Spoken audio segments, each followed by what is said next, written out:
Ho controllato dai perché sì. Devo aver materiale. Sì, io posso materiale. No,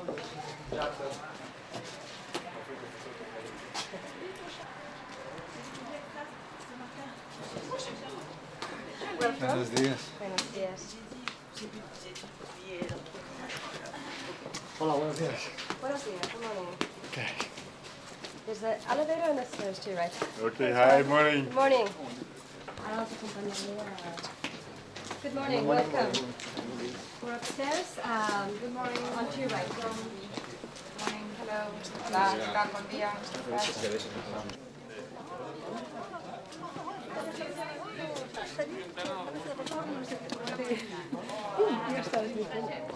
Peace in usually our forum this type we discuss more the general concept and what is the vision for bioeconomy in the Iranian area. And it's surprisingly I think that most people like restoration and the father did that most of his life there's no cost and I think he wants to be helpful.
I greatly value and welcome this opportunity to say a few words to you through this medium, which certainly helps to reduce. Now we have found that, for instance, between 1971 and 2010, most of the heat that was generated as a result of climate change, 90% of it has gone into the ocean. We also know that 30% of all the carbon dioxide which has been emitted since the beginning of industrialization has gone into the oceans, as a result of which we have acidification of the oceans. I'm only mentioning this because the other conventional impacts that we have known about on land are pretty well established. But what we have brought out in the fifth assessment report regarding the oceans, quite apart from sea level rise, is something very new, and it raises a new set of concerns, because if we are going to affect the ecosystems of the oceans and marine life in various ways, then that also has very serious implications for human society.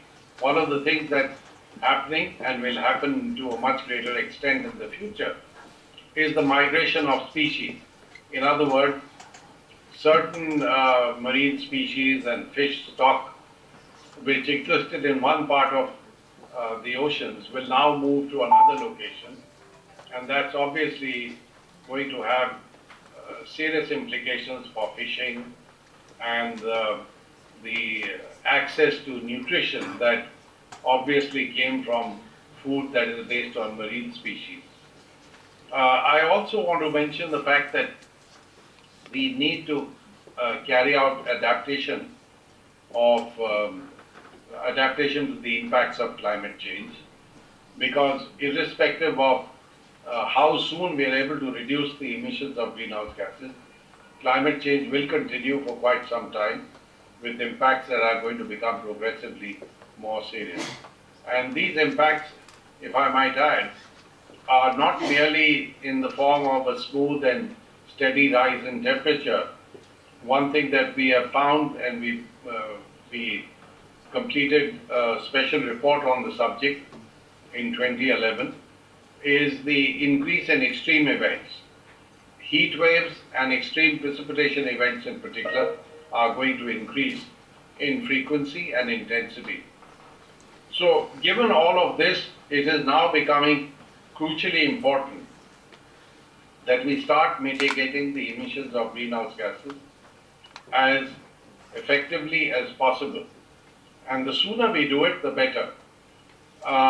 We have also estimated that if the world wants to maintain temperature increase to below 2 degrees Celsius, then let's look at two time frames. One is 2050. Now, as far as 2050 is concerned, we'll have to reduce emissions of greenhouse gases by 40 to 70% over the 2010 values. And if we want to, if we want to look at the year 2100, then clearly by that period, we will have to make sure that emissions become either zero or preferably go into the negative range. So the target that we have before us is what I mentioned for 2050 as the reduction in greenhouse gas emissions. And this means that we will have to treble or quadruple low or zero carbon sources of energy supply. What would that involve? It would involve renewable energy, it could involve nuclear, it certainly would involve bioenergy with carbon capture and storage, and also major improvements in energy efficiency. And in the case of what we might be able to achieve by the end of the century, again, these forms of energy supply become absolutely inescapable. That's bioenergy with carbon capture and storage, other renewable forms of energy, high levels of energy efficiency, and also eliminating deforestation and expanding the forestry area. So if we were to do that, then that also gives us access to bioeconomic options which possibly don't exist today, at least not on the scale that would help to bring about a stabilization of the Earth's climate. And I think given the core benefits from mitigation, some of which I'd like to spell out, one of them, of course, is an improvement in the environment at the local level. You would have a substantial improvement in air quality, for instance, higher levels of energy security, possibly greater amounts of employment opportunity, and of course, the fact that if we were to move to a bioeconomic future, then some of the problems that we have with the minerals industry or mining could also be eliminated. And these are not only related to emissions in greenhouse gases, but they also have major implications for the local environment. We know that mining and minerals processing is something that does have very serious consequences for the local environment. So all of that would be a major benefit. So in summary, what I would say is that as far as climate change is concerned, if we want to bring about mitigation of emissions of greenhouse gases, then a bioeconomic future is going to be at the center of what we really need to do. It's not the only thing that we would do, but it would certainly be a major part of the solutions that we are talking about. May I also add another aspect? I think as far as a lot of materials that we consume are concerned, many of these come from minerals that are becoming increasingly scarce, and therefore there is also a geopolitical dimension to this whole issue. Because if there are going to be very few countries that have some of these precious minerals, then clearly those countries or those regions become targets of intense rivalry. And that clearly is not in the interests of a stable and peaceful society in the years ahead. So that is another important dimension of why perhaps we need to come up with substitutes that are rooted in the philosophy of a bioeconomic future. So this is essentially what I had to say. I want to mention one last thing, that, you know, we have estimated that if we are to carry out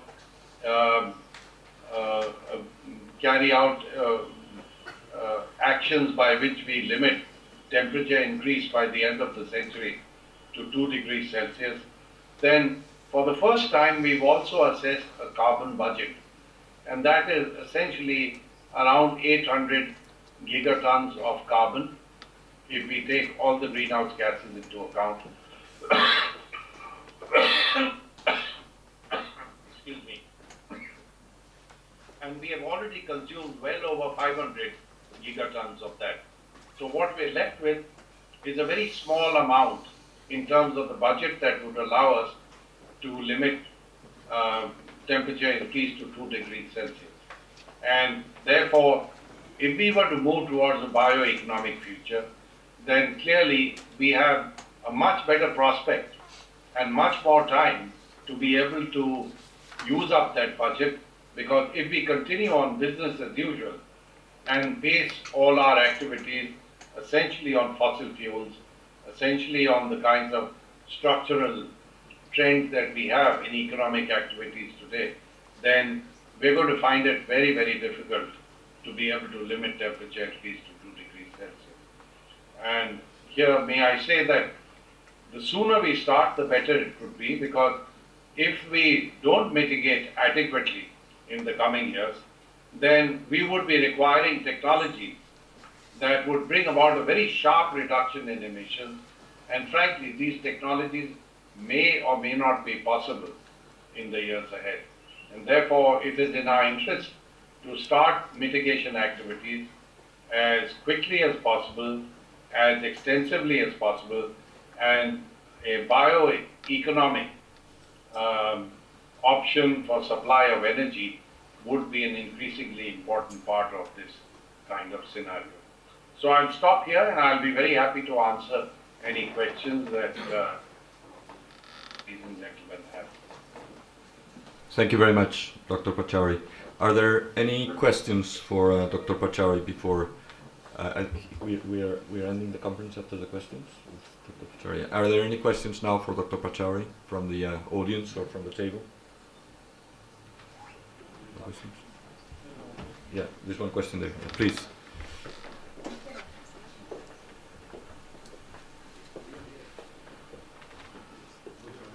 From EFI. Thank you very much for your very nice introduction of the system and emphasizing all the problems we face today. My question would be regarding, of course, you were looking at the carbon point of view, but some of the solutions that we propose today will be very water intensive. We had a presentation yesterday on water, but I think that there will be some trade-off between less carbon. I can't hear anything. Yeah. Do you hear me better? Yeah? Is that okay? No. Can you hear me? Albert, speak in the computer. Speak here. Okay. I can hear you very well. No? No, I think you should come here. Yeah. Yeah.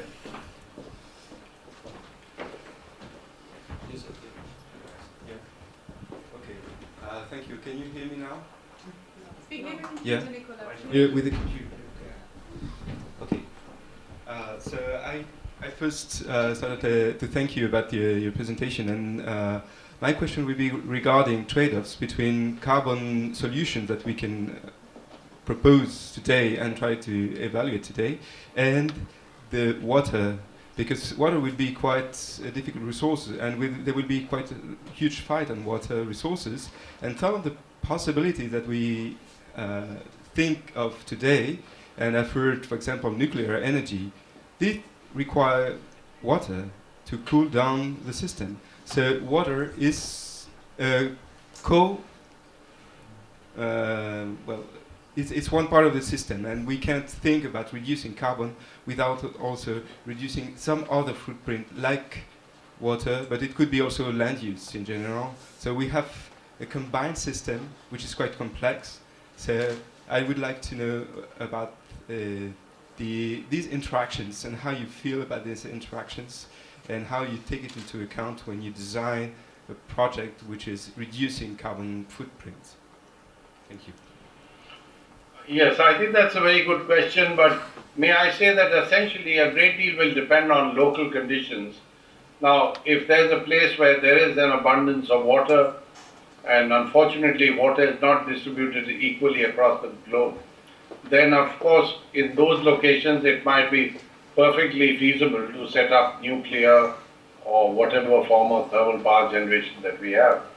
But in other places, if you look at solar energy, for instance, you really don't need water unless you go in the solar thermal direction. But for photovoltaics, really speaking, you don't need any water. In fact, I might mention that in one of the states in India, they have carried out a very interesting exercise of covering all the canals with photovoltaic panels.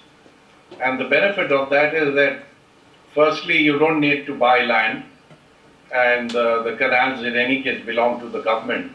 And secondly, by covering the canals with photovoltaic panels, you can also cut down on the evaporation of water, so there's a saving of water that takes place. I could also give you examples like wind energy. I mean, wind typically doesn't require any water, and therefore those areas where you have good wind speeds that are conducive to using wind power generation, that could be an option. Yes, I agree with you on thermal power plants, whether it's nuclear or for that matter coal-based thermal plants. You certainly would need water, and I think the availability of water could be a major constraint and a major consideration. So we'll really have to see, based on local conditions, what makes the best sense as a technology for a particular location. Thank you very much.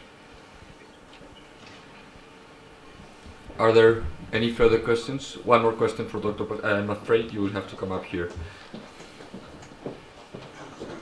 We have another question for you, Dr. Pachauri.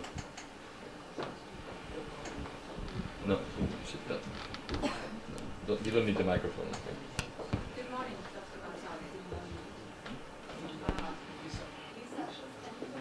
Gonzalez. So, can you hear me now? Yes, I can hear you. Okay. So, if you can't see me, I'm Lisa. And Yes, of course, I can recognize your voice. Good. I can't miss your voice. Yes. So we are trying here to find next effective steps towards bioeconomy in Europe, and at the same time, of course, to slow down development towards climate change. And we have been discussing about many different things, but one important thing has been consumers and how to empower consumers. And so I would like to ask your opinion on power of consumers, and if you have any suggestions what would be the good way to change people's mindset and effect on consumers. Thank you. Well, that again is a very good question, and I think ideally if there was some way that we could label products in terms of their carbon footprint, then consumers will be far better informed. And I think you would find that people will make choices after carefully looking at what the carbon implications of a particular product, or for that matter, even a service, would be. This, of course, means that you need a system of information.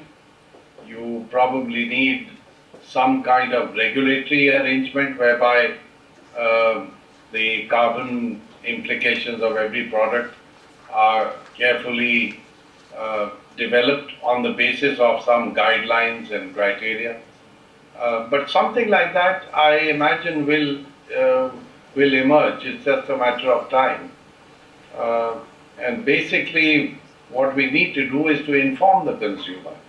And if this is one way by which we can inform the consumer on the carbon implications of each product, I'm sure that will get the right kind of response. That would be my suggestion. Thank you, Dr. Pachauri. Any further questions? One more question.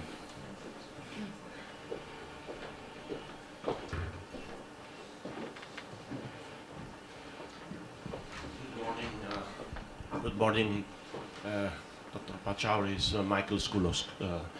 My question is on what you said about the fifth assessment, and actually, I think is the most alarming one, because it has to do with the oceans, and I don't see any measure, adaptation measure, that could be taken for the acidity of the ocean.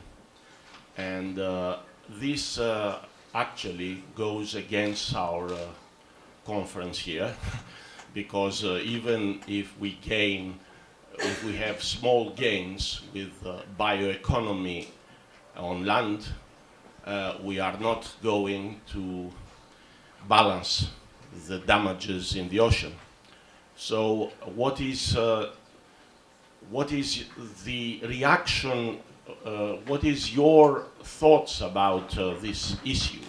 Because as you said, it will take years to reverse the trends. And I'm alarmed. We knew about the acidification, but this confirmation now makes things more gloomy. Yes, you're absolutely right, sir, that we really can't adapt to, say, acidification or warming of the oceans. And it's unfortunate that this has been going on for a long period of time. I think the only thing we can do right now is to make sure that we quickly reduce emissions, we quickly bring the heating of the planet under control by reducing emissions of greenhouse gases. Because what we have in the case of the oceans is a slow and irreversible kind of process, which we don't even know the implications of. It is entirely possible that this warming and this acidification of the oceans will cause such a huge set of impacts that we may not be able to handle that at all. So I'm not too sure whether we can do anything about this problem except to highlight it and make sure that the public all over the world take steps by which we can bring the situation under better control. So it's in some sense a very unfortunate state of affairs on which we are quite helpless at this point of time. The only thing that we're not helpless about is making sure that in future at least, we don't keep adding to emissions of greenhouse gases the way we have been doing in the past, and particularly in the recent past. Thank you very much. Thank you, Dr. Pachauri. Any further questions? One more question, maybe? Any further questions? Okay, then I think we can say farewell to Dr. Pachauri. Should I go there? Would you? Okay, thank you very much, Dr. Pachauri, for your time. Thank you. Thank you very much. Thank you.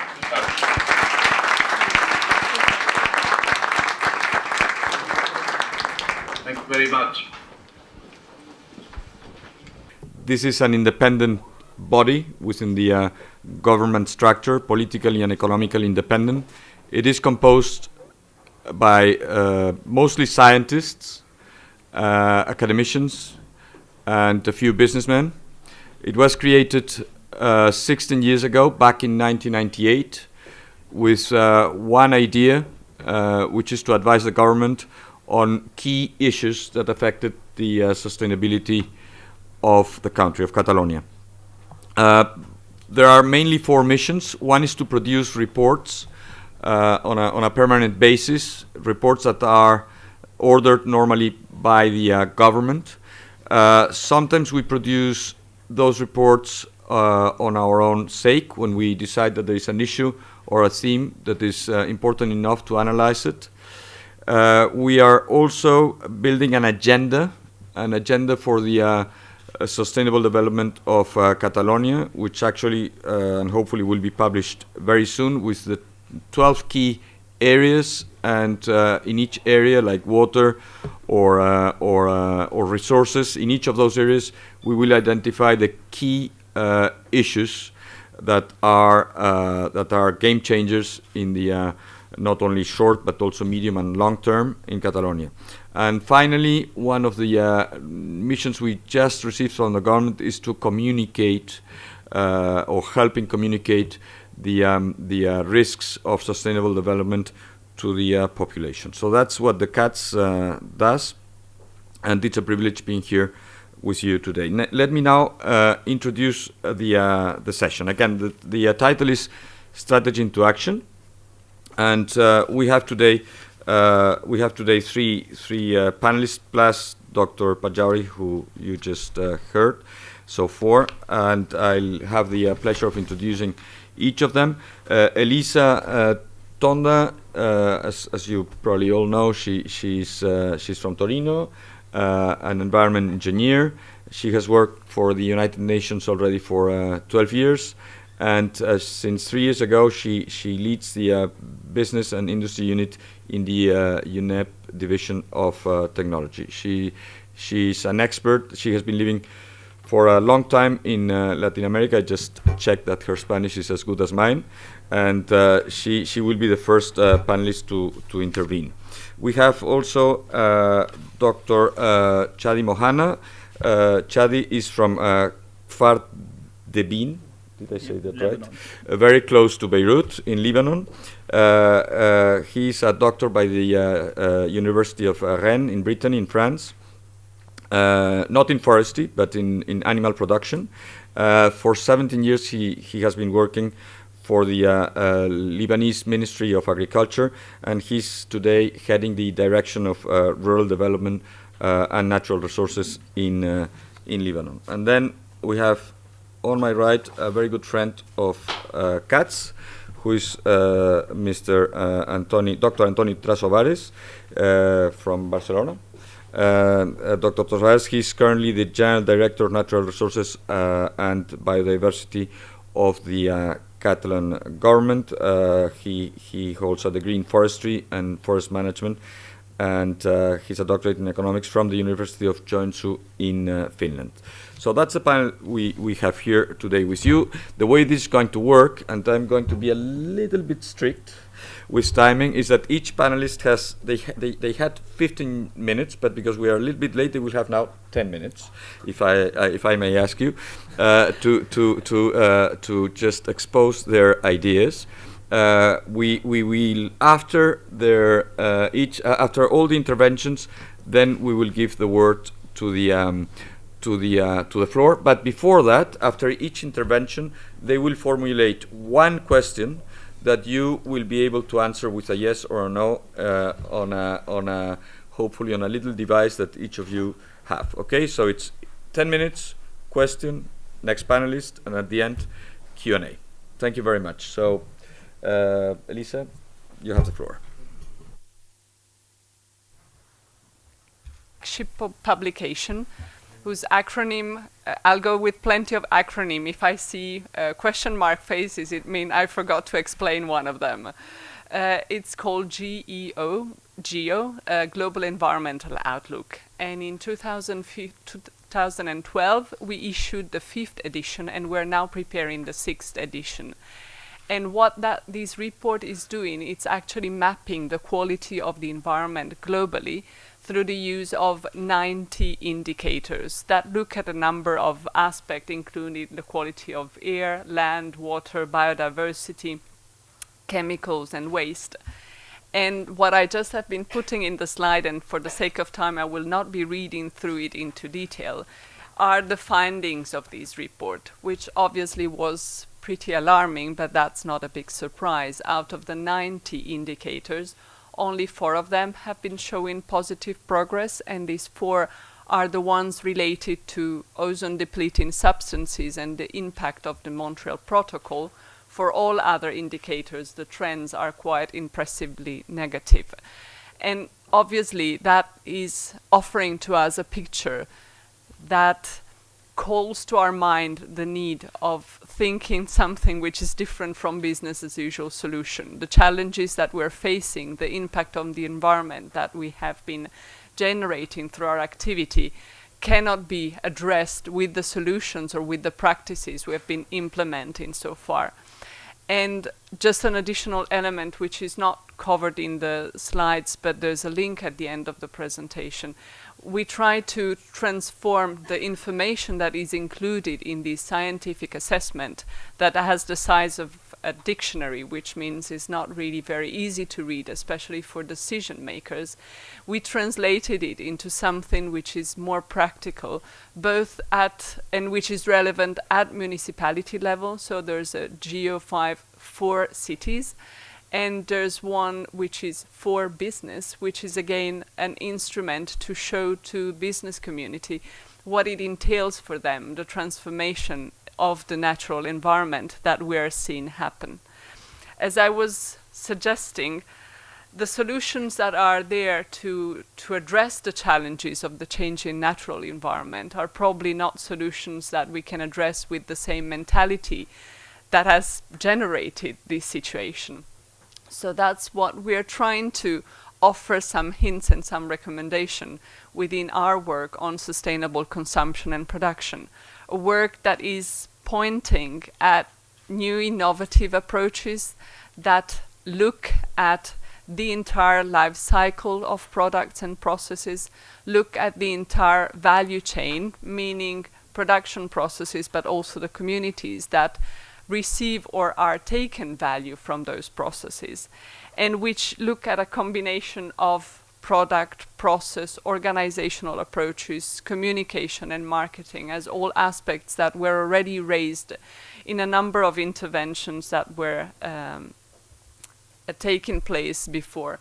That's just a little bit of a graphic of reminding the life cycle thinking, but also reminding the importance when intervening, we're trying to address problems and challenges to understand where the hotspots are, where the critical aspect of the problem is, and to try and innovate, think out of the box to respond to this specific challenge. One of the platforms that has been established as a mandate from heads of state out of the Rio+20 conference is what is called with another very unsexy acronym, the 10YFP, which stands for the 10-year framework of programs on sustainable consumption and production.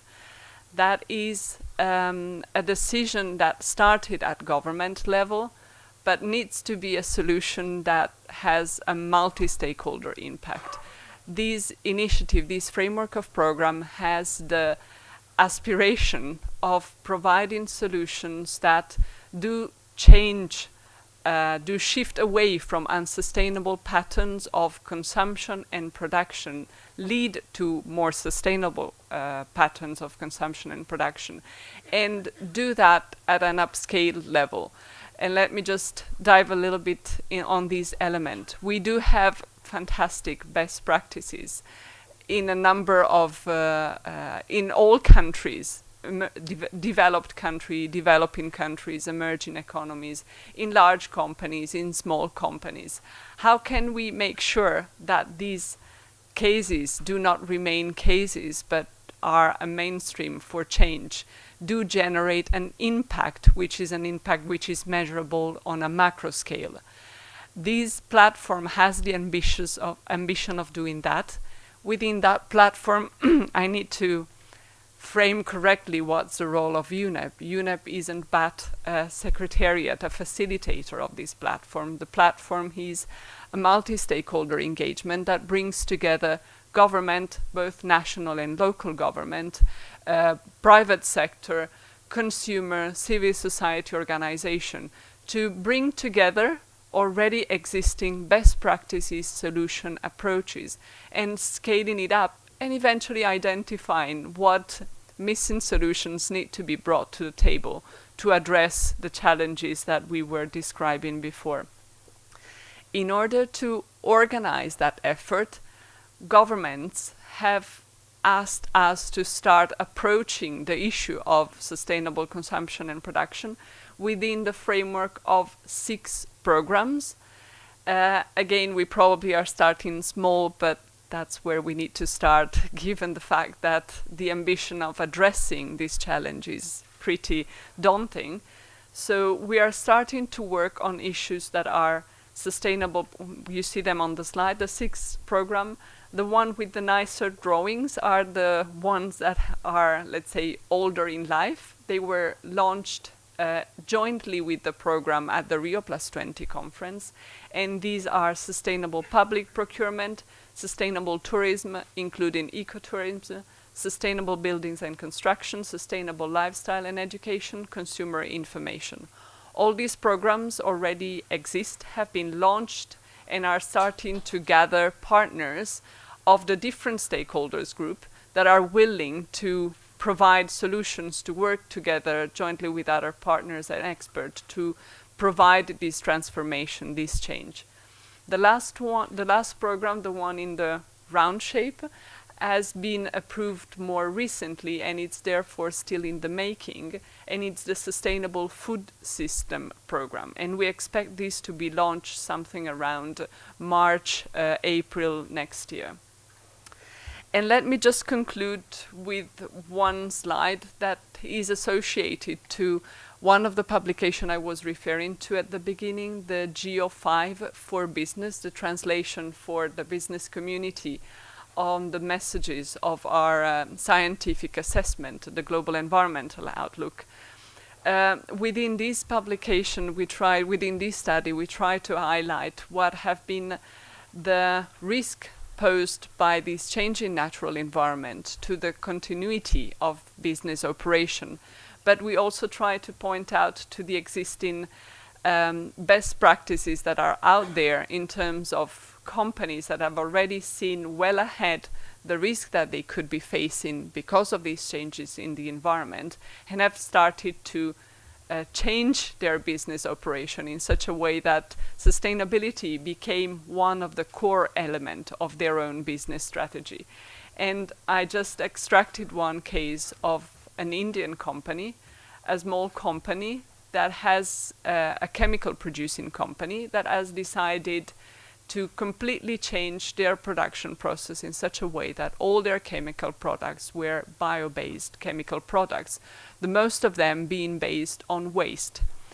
The company has actually started small and with production lines that were mainly targeting very niche market, and it's now a main producer of some very well recognized food brand that do value those products because they can allow those companies to communicate to their client that whatever has gone into their product is an environmentally friendly solution. So just on a positive note, we have been discussing yesterday about challenges and opportunities. We do think that there's a lot of opportunities in being forward-looking, in being ahead of regulation, in being ahead of risk, and being capable of reading a context that is evolving very quickly and that needs completely new solution and cannot be addressed with the business as usual. I thank you very much for your attention. Thank you very much, Elisa. I think we'll do the questions at the end, if you agree, for everybody. Sorry, the Q&A. Yeah, importantly. Yeah, we have your question. No,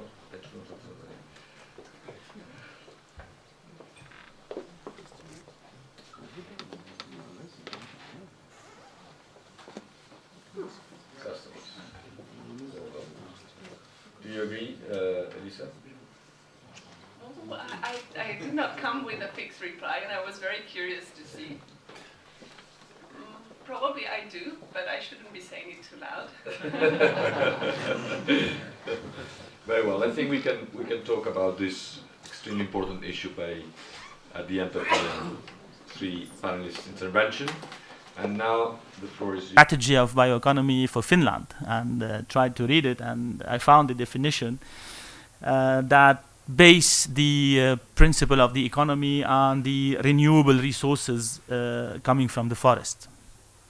So for us, the forest is a viable source of energy, and it has a lot of contribution in the development of the bioeconomy in the region. And but this should be based really on taking into account the multifunctionality and the capacity of the forest to give us products with a low carbon footprint. Well, the Mediterranean forests are very different from the North European forest, and they have a very high biodiversity.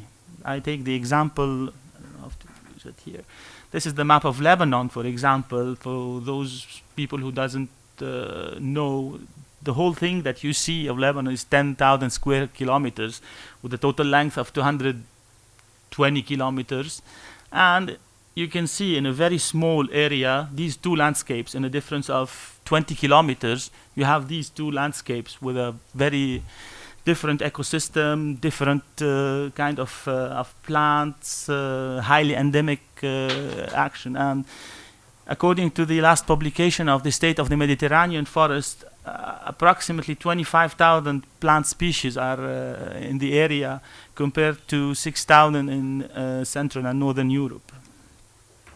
A lot of threats to the forest. I will not go into details because I have now like 10 minutes instead of 15. And but something that we should really address, mainly I'm talking in the area of the Near East and the North Africa. What is the relationship that should be there between the productivity of the forest and the conservation? There is a big dilemma. For example, the Ministry of Agriculture prones and try to promote the exploitation of the forest, the production of the forest. Then you have the Ministry of Environment that is more for the protection of the forest in a way that don't touch to the forest, which is always a big dilemma. What is the level of conservation we should give? Is it total conservation? Is it core area? Is it buffer area? So these kind of actions should be really tackled. The application of the technology should be really applicable in the context of the country, of the society. I always give the example. We're promoting the use of biomass, of pellets, which is very good. We can do pellets. But the burner of pellets costs something like 6,000 euros. And the one of normal fuel costs like 2,000 or 1,500. So if I want to help the society to go into this direction, they should be able to buy the burner before I give them the pellets, which is not always the case. So doing this, trying to promote the use of the biomass in the forest should take also into account the sustainable management of the resources. We do not want to shift into a crisis in using these kind of resources. The financing mechanisms that are available are not very well applied and are not very well available to the. We see like in all the fora, a lot of numbers, a lot of the zeros that should be available for the forest, but it's not always very easy to access to those mechanisms. So why do we need to really like lobby for investing in the forest? Because we have to put the first priority to the social welfare. And I've seen this in the Finnish sustainable strategy, where they mention the well-being of the humans. So the social welfare is something very important, keeping in mind that the model that we would set should be economically viable, and the technology, as I said, should be available for the society. The green economy model, we should try to understand what is the difference now between green economy and bioeconomy. It's going to be a little bit complicated at the beginning, but I hope that we can move forward in this. I will take the case study of Lebanon in the area. So as I told you, Lebanon is something like 10,000 square kilometers. The total forest and wood cover is around 24%, 25% of the country, mainly dominated by oak, and then followed by the pines. Despite the importance of the cedar that we have, it's only 1.5% of our forests. I will not go into all those details. So now we are developing, and thanks to the colleagues from CTFC that are here and they assist us in a technical, from a technical point of view, and thanks to GIZ from the financial point of view, at the present time we're developing our national forest program, which is based for the time being on the biophysical characteristics, the economic values, and most importantly the social well-being of the and the participatory governance. Now the idea of the bioeconomy, we would like to integrate it more in this.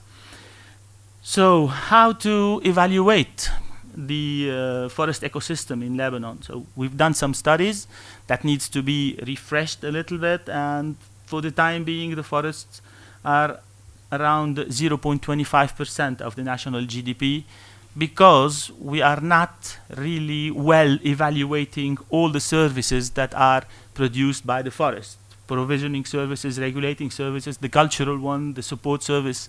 So if you have a look on this, so we can see that we have the first three, the construction wood or paper, the fuel wood, the biodiversity as non-timber forest product, and aromatic and medicinal plant. This has been like well estimated, well known for the time being. So it has been taken into account as a market value. But all what is left, the pasture as grazing, leisure tourism, erosion prevention, etc., adaptation to climate change, all those things are not well transformed into dollars, so they don't have a market value for the time being. What are the main drivers that we should take into account? There are four. First one is try to find a win-win situation between the sectors, the forestry sector and the neighboring one. The second one is to integrate the forest goods and services in the national accountancy, and then trying to see what is available in the international initiatives, and for promote the green services with the private sector. In the driver one, we have as foresters, let's say, or forest system, we know what are our problematics, the overgrazing, all the pressure, the challenges.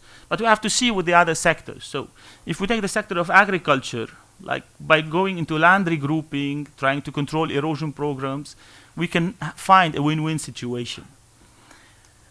With the tourism, as ecotourism, the labeling, the economy and trade with like produits d'origine, d'appellation d'origine contrôlée, labeling, regional products, environment and water and climate. There is a lot of things to be done together with them, mainly into the adaptation and mitigation to climate change. And then the energy. There was something mentioned yesterday, and like it gave me a hint in thinking how to, if we cannot reach the direct consumer with the biomass, why not working on the upper level and at like big production plant of electricity? If I take Électricité du Liban, EDL, instead of using the fuel, then maybe the whole company, can move to biomass, and this is something more easy to reach because we have forests belonging to the state. We can use the biomass there and use it directly in the power plants. Secondly, how to integrate the forest goods and services in the national accounting. So first, as I said, we don't have, for the time being, the economic values of all the forest goods and services. We're working on it, and this is something that we need to develop. The second step, and which is, I believe, the most complicated and the most difficult, is to try to have satellite accounts out of the Ministry of Finance, which is kind of mission impossible. We're trying like this, and Ministry of Finance wants that all the money gets inside their accountability, and then they decide how to split it and redistribute it, which is not something that makes things easier. And then once it is done, we will have to advocate to get a higher budget allocation for the forestry sector. The third driver is the international initiatives. We all are facing the climate change, so we can really market the climate change as a threat for the forest, but also that the forest can be a solution for climate change in mitigation or adaptations. A lot of funding opportunities can be there, the adaptation fund, the RED mechanism, and other mechanisms that are not always very easy for us to access, because unfortunately our forests, they don't grow so fast for the RED mechanism. So it's not always very easy. And something very interesting are the green services to the private sector, and all the private sectors now, they are keen to have this green label. So I've seen this example in Costa Rica, where there is this voluntary approach of the private sector to get the green label and to compensate their emissions of transportation, of whatever. So, and at the end, they get a certificate that they are environmentally friendly, they are green, etc. So in this fourth driver, what are the mechanisms at the MENA countries that can be useful? So you can go and see a company, make a small calculation for them. They have like 100 computers, 100 air conditioning. They travel that much, so we can calculate the amount of CO2 emissions. And then in a win-win situation, then we can give them a label if they go and this is their bilan carbone, and they should plant or participate in plantation of, let's say, 250 hectares, etc. And then they can get a label of carbon neutre, etc. that could help them in their publicity or green name. What did the Lebanese government is that we launched the 40 million trees program, which is the Lebanese reforestation program, with an objective of moving from 13% forest to 20%, means planting 70,000 hectares. A lot of access on this program. I will not go into details, but we can discuss it later if you want. One of the most important things that we are trying to put in is to integrate the improved technology, which is now directly in relation with this bioeconomy concept. In conclusion, to be fast, we should recognize in the MENA countries the role of the private sector in the forest goods and services capturing, because the public cannot do it alone. So this triple P, public-private partnerships, need to be developed more and more. The financing mechanisms, as I said, that's happening in Costa Rica, for example, is something very important also to be implemented in our region. And I advise every country that is doing or is reviewing or needs to prepare its own national forest program to take into account the bioeconomic action. And this is something that we're going to do now in ours. And to finish, it's not because I'm Lebanese and proud of it, I'm using this flag, but it's the only national flag that has a forest tree in it, and this is the cedar. And thank you for your attention.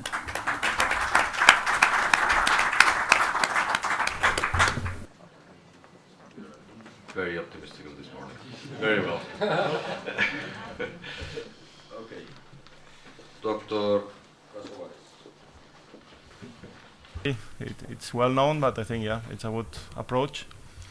So we may have a look now at the case of Catalonia, how from the government, from the Department of Agriculture, the General Direction of Natural Resources and Biodiversity, how do we address the bioeconomy challenge, which in fact is about taking care in the best possible way about our natural resources, our biodiversity, and at the same time thinking about rural development and not neglecting economy. So as my colleague just said in a very right way, from forest we get many goods and services which are not in the market or which have not been for a long time. Now we are starting to work on that, and we need to find this balance between conservation, but at the same time we need to generate economy, and that economy will allow sustainable management. We need to close the circle in that way. Very shortly about Catalonia, I think you know these figures, but Mediterranean region, at least mostly 7.5 million people. Thinking about economy, it's industry, tourism, and services will be the main driver, 20 million tourists per year. But at the same time, more than 60% of the surface is natural resources, is forested surface, 40% is wooded. And also very important, 30% of the whole surface is protected. It's our natural heritage. And we need to combine these two factors, because as you may see, there is a lot of overlapping. Also, who is the owner of this surface? Well, you may see 75% is private ownership, so we need to find a good agreement with private owners and administration. In terms of economy, because we are talking about bioeconomy, we should not forget that if we think about the forest sector, who is driving management of forest structures, nowadays if we only count first transformation in the industry, out of the whole of the GDP, we would be, you may see, very little figure, 0.06%.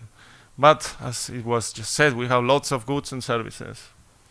At the same time, management costs are expensive. We have high topographic contrast. Quite often the network of forest roads is not as extensive as it should be. Then it is expensive to harvest, to the sustainable management, comparing to the market price of timber. That leads to the situation that only 20% of the annual cutting budget in a sustainable way is managed nowadays. But if we think about transformation industry in the forest sector, what really makes one wonder is that in the second transformation industry, only 10% of the consumed wood is from Catalonia. So that it's totally illogical. But of course we are in a global situation, and we have markets, and we have all these conditions I told you. And of course, we do not forget at all climate change, drought, and forest fires. If we do not take care of our forests, the structure of our forest, I mean, we will have forest fires because these are Mediterranean conditions, but if our forest is in a good shape, in good management, the way to control the fire will be better. The situation will be better. So, first step, thinking about bioeconomy, we need to structure our sector. We need to, having working pretty much, to improve the link between ownership, forest ownership, and industry. We have more than 200,000 private owners, and if you divide the total surface by the amount of those owners, you may, like many owners which have 1 hectare, less than that. We need to promote cooperatives.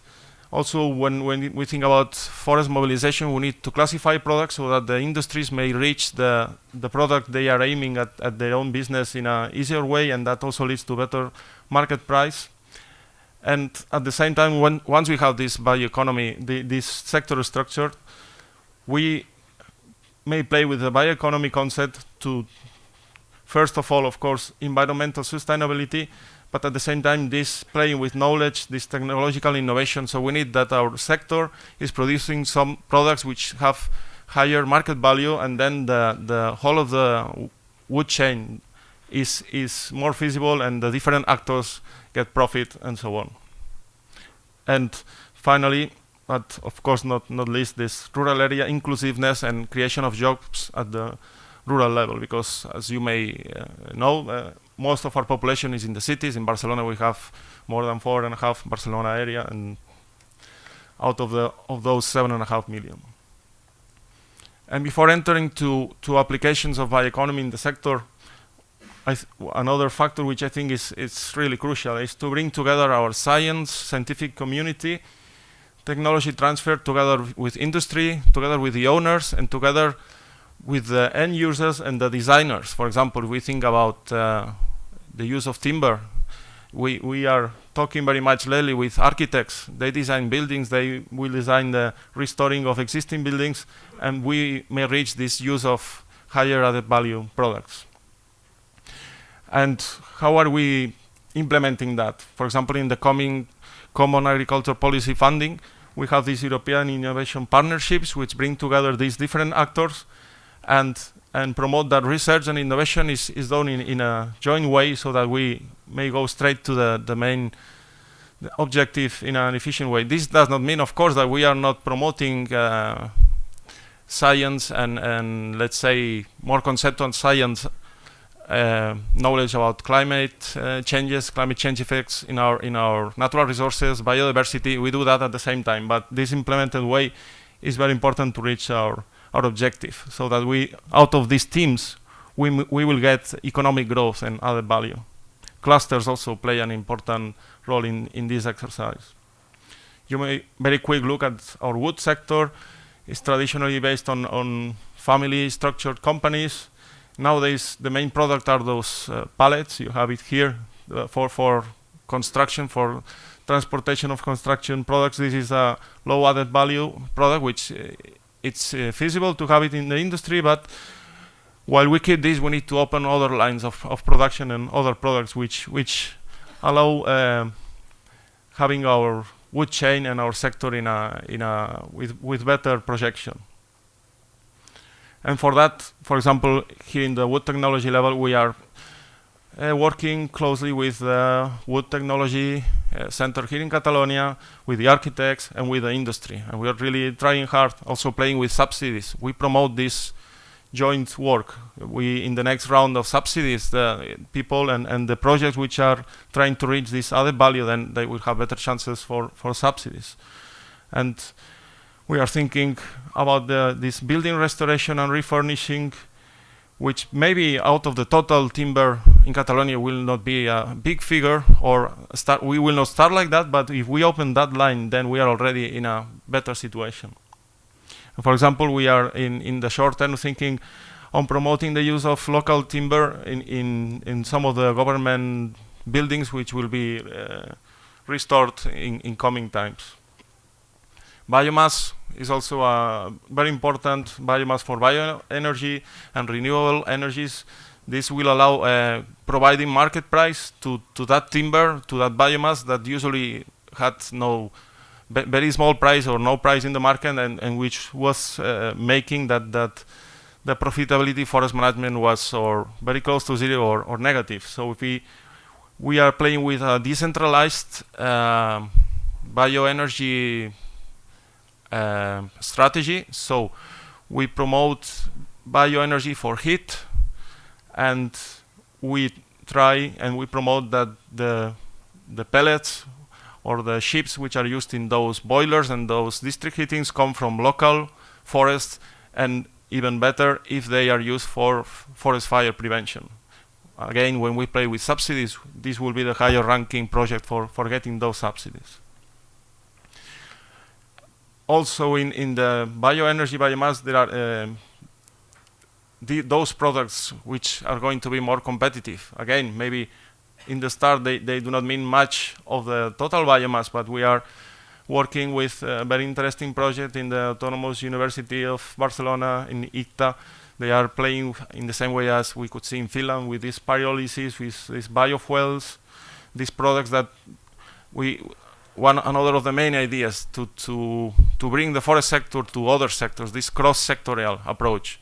So we may produce something for green chemistry or even nanotechnology, or for the energy sector, as it was mentioned. If we achieve that, then we will be in a much better situation for the economic feasibility of management.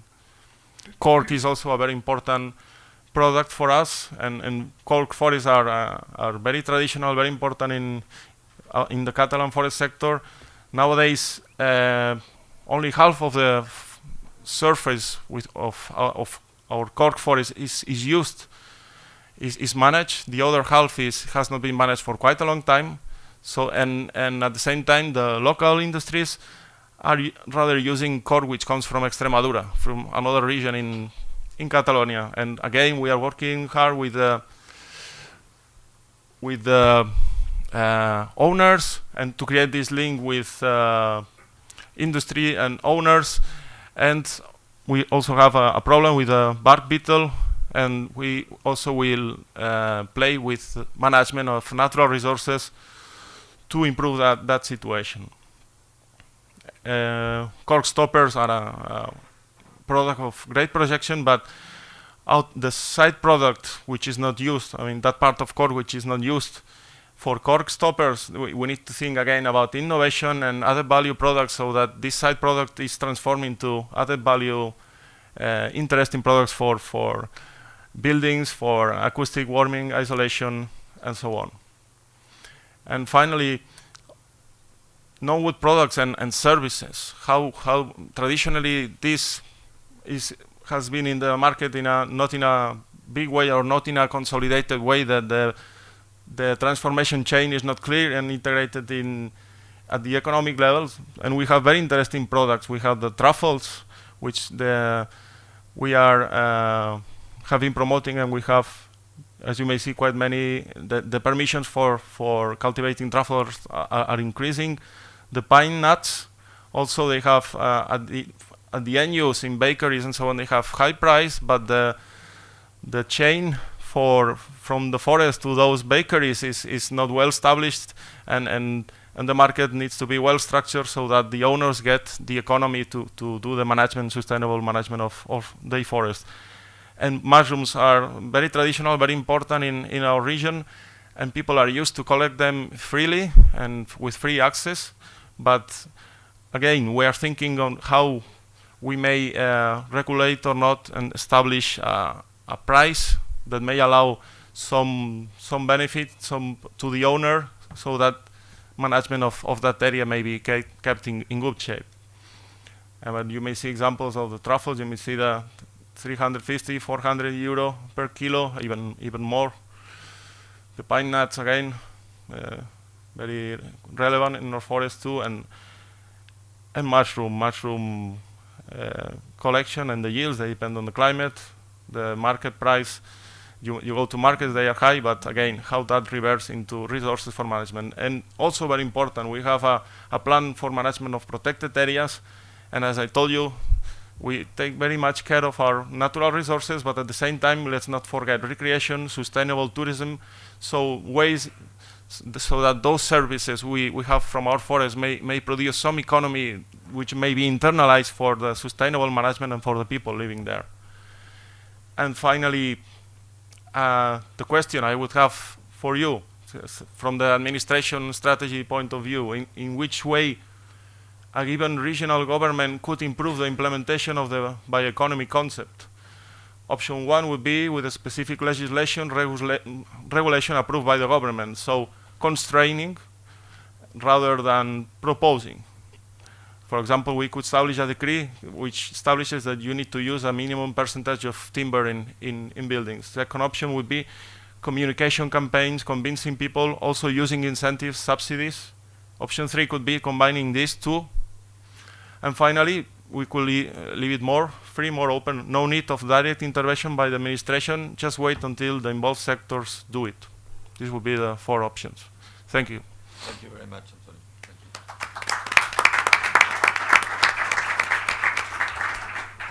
So you may answer to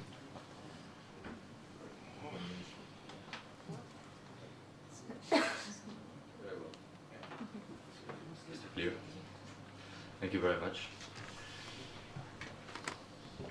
Excellent. So What's the action behind it? How do you do that? So I'm curious how it works.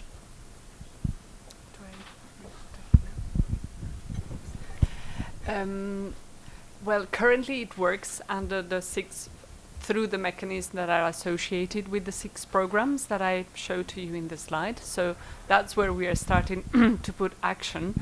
For each of these 6 programs, we actually identify from the different groups, be them government, be them business, be them civil society organization, research institutions, etc., some leading institutions that would be keen in somehow steering the work within the specific program. Let me just go with an example, otherwise I'm talking abstracts. The Consumer Information Program is one of the most advanced. Within this program, it was opened a call to identify the members of another acronym, something which is called MAC, which is the Multi-Stakeholder Advisory Committee. This is somehow the brain of the program because it represents those different experts, the top experts in this area, that do identify which are the activities that need to be undertaken within this program, including the ones that are already in place, so somehow doing a mapping of what is already out there, organizing these along the key challenges that we see are associated with the program, and then for what is already out there, give just visibility, reinforce activities that are already there. For those areas where there's no effort undertaken, identify new projects and new opportunities that would cover those gaps in addressing the challenges. To be doing that, there's obviously a mix between different constituencies. So within governments, there's representative of both developed country and developing countries. For businesses, both representation of association, individual businesses, businesses from different countries, small and large, as well as from the civil society group. So there's an attempt to represent in this brain of the group the largest variety of stakeholders, and this brain of the group is the one that identified the lines of work that have to build heavily on what is already in place, therefore pulling together all those initiatives that contribute to that goal and jointly advance in responding to the gaps. I also need to mention that some of the initiatives that we tend to identify are initiatives that sometimes are confined in a specific country, in a specific region within a country. The purpose is to give knowledge and visibility to those initiatives at a global level so that whichever other country or context find it helpful, then they can just tap on an expertise that is already out there. Sorry? No, there's a trust fund associated to that, to which a number of different partners, both government, private sector, and the UN system in general are contributing, and to have those projects that respond to the priority of the programs being financially supported through this mechanism, there will be call for proposals. The first one is going to be soon at the beginning of next year, and it's going to contribute to the 5 thematic areas of the programs that are already in place that I mentioned. All of them except the round one will be eligible for initiatives that contribute to achieving those objectives. You're welcome. Thank you very much. Next question, please. Please. They found it interesting, but they said, it looks far to me, we are not working together, what I need, the establishment of strategic research centers. So you have together their industry. You will promote fundamental knowledge and science, but at the same time, after 5-10 years, you will evaluate those centers and those institutions in terms of economic growth. What did we achieve in that? Thank you, Dr. Soares. More questions? Towards the societies, the same in Lebanon? Funds regarding questions of public general interest. And forestry is a very good example. And first of all, a reflection. In Spain, we are spending a total of 1.5 billion euros in firefighting, in forest protection. And that represents a huge amount that is equal in dimension to the total production of the forest, not the forest industry and the sector, but the production of the forest is the same amount. What that represents is that money is really going into a sink, and every year disappears, and it's not really changing the sector. And plan for Lebanon, the national plan for Catalonia, or for Spain. So how at least in Spain we had higher budget than we had in the last few years, and the sector, at least to some extent, got used that, okay, administration will come and will do this and that. Nowadays, and go more and establish strong links with the private sector and with other sectors. As I said, let's try to produce something that other sectors are really interested, and then the resources will also come from there because they will pay. And this is how we are confusing consumers. We should go on and take actions. However, we don't. So we see Dr. Pachauri, who is probably the main authority here in climate change, and he starts talking about how likely is that climate change has a human origin. So why are we trapped?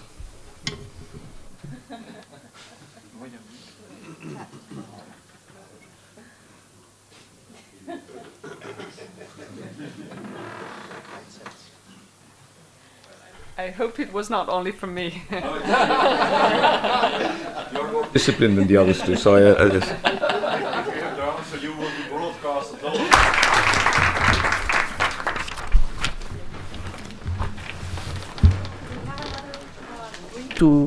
to a sector, in this case, to forestry. From yesterday's discussion, it was also shown that 30% of us were seeing bioeconomy as an opportunity. Union for the Mediterranean, or like the enterprise Hamorim, that we are really working with bioeconomy, and that we have products in the Mediterranean like cork, but we also mention food products coming from the forest, and we mention nuts, pine nuts, and chestnuts, mushrooms, etc., that are coming from the forest.